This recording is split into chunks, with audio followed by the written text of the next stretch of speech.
সবজির বাজারের চড়া দামের মধ্যে কিছুটা স্বস্তি পাচ্ছেন সাধারণ মানুষ। জলপাইগুড়িতে কয়েকটি সবজির দামে সামান্য পতন লক্ষ্য করা গেলেও বাজার এখনও সম্পূর্ণভাবে স্থিতিশীল হয়নি। ফুলকপি ও বাঁধাকপির দামে কিছুটা হ্রাস ঘটেছে। বর্তমানে বাঁধাকপি 25 থেকে 30 টাকা কেজি এবং ফুলকপি সামান্য কম দামে বিক্রি হচ্ছে। নতুন আলুর দাম 30 থেকে 40 টাকা কেজি এবং বেগুন 30 থেকে 40 টাকা কেজিতে বিক্রি হচ্ছে। মূলা 30 টাকা কেজি দরে বিক্রি হচ্ছে বলে বিক্রেতারা জানিয়েছেন। বিক্রেতাদের মতে এবছর সবজির দাম তুলনামূলকভাবে অনেকটাই বেশি ছিল।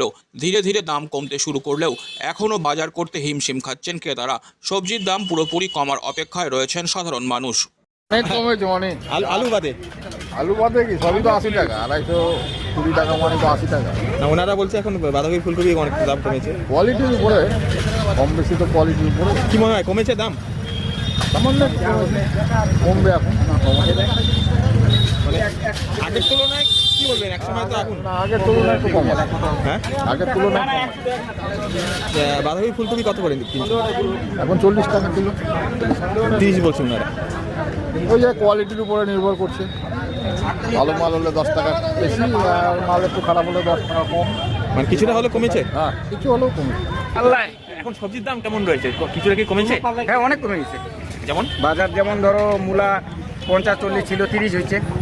বেগুন ছিল 50, 30-40 এরকম বিক্রি হচ্ছে। বাঁধাকপি 20-30 এরকম বিক্রি হচ্ছে। সব কমে গেছে। আলু আলুর দামও কমে গেছে। আলু 30-40। আগে তো তাই ছিল। না আগে তো 50 ছিল নতুন আলু, এখন 30 টাকা 40 টাকা। আলু তো বিভিন্ন কোয়ালিটি। পেঁয়াজ? পেঁয়াজের দামও কমছে 40-50, 40 টাকা। আরো কি কমবে আশা আছে?